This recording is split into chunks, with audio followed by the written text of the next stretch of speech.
నన్ను ఆశీర్వదించండి. మార్గాన్ని వదిలేసి మంచి మార్గంలో నడుస్తాను.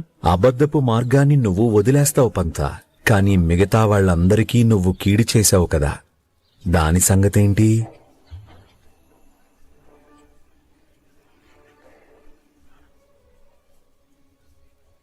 నేను చేయగలిగినదంతా చేస్తాను. అందరికీ సాయం చేస్తాను. వాళ్ళని క్షమాపణ కూడా అడుగుతాను. వాళ్ళు నన్ను క్షమించినా క్షమించకపోయినా నేను నా పాపాల్ని కడిగేసుకోవడానికి మంచి పనులు చేస్తూనే ఉంటాను. అప్పుడే ప్రాయశ్చిత్తం నాకు. పాపం కడుక్కోవడానికి మంచి పనులు చేస్తే అది నువ్వు నీకోసం చేసుకున్నట్టు పంత. ఇందులో కూడా నీ స్వార్థమే ఉంది. పాపం నుంచి ముక్తి పొందాలనే స్వార్థం.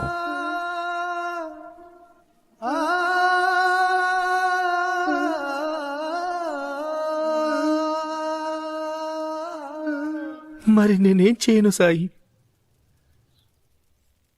పంత, ఏ ప్రేమ నీకు మారడానికి ప్రేరణనిచ్చిందో అదే ప్రేమని అందరికీ పంచు.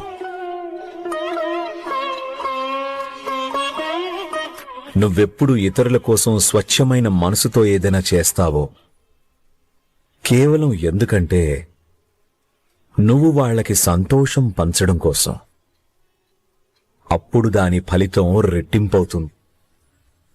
ఎందుకంటే ప్రేమలో ఉన్న శక్తి నీకోసం ప్రాయశ్చిత్తం చేసుకోవడం కంటే ఎంతో గొప్పది.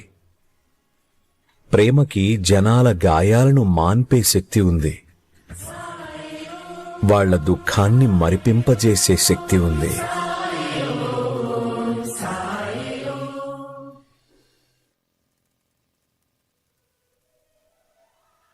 నాకు అర్థమైంది సాయి. ఇక నా జీవితాన్ని ఇతరుల సేవకే సమర్పిస్తున్నాను. ఏవైతే నేను సుధ ప్రేమని పొందడానికి చేశానో ఇక ఆ పంతాయే అసలైన పంత. దాని ప్రారంభం కిషన్ వాళ్ళ అమ్మతో చేస్తాను. కిషన్ కి కనీసం 1 సంవత్సరం శిక్ష పడుతుంది. అప్పటి వరకు వాళ్ళ అమ్మని జాగ్రత్తగా నేను చూసుకుంటాను సాయి. ఎందుకంటే కిషన్ సాక్ష్యం చెప్పి తనకి తానుగా లొంగిపోయి నన్ను కాపాడాడు. తనే నన్ను విడిపించాడు సాయి. భావనలు స్వచ్ఛమైనవైతే అన్ని పనులు మంచిగానే జరుగుతాయి. నీ కొత్త జీవితాన్ని ఆరంభించడానికి ఈశ్వరుడు తప్పకుండా నీకు తోడుగా ఉంటాడు.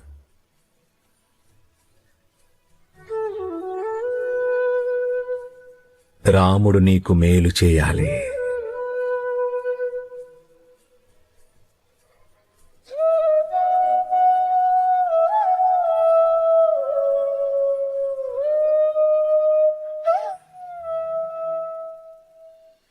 ప్రతి మనిషి కోరుకుంటాడు తనకి ప్రేమ దొరకాలి అని, తననొకరు స్వీకరించాలని. కాని దానికోసం మనిషి ఏం చేస్తాడు? తన అబద్ధాలు, తన బలహీనతలు, తన దోషాలు దాచడం మొదలు పెడతాడు. అలాగే తన మంచితనాన్ని ఎక్కువ చేసి చెబుతూ ఉంటాడు. కాని అబద్ధపు రూపంతో ఎవరైనా స్వచ్ఛంగా ఎలా ప్రేమించగలుగుతారు? ఎలా అవసరం? చివరికి ఆ బంధం భార్యాభర్తలదైనా, సంతానం ఇంకా వారి తల్లిదండ్రులది అయినా సరే, గురు శిష్యులదైనా, లేక భక్తుడు ఈశ్వరుడిదైనా సరే,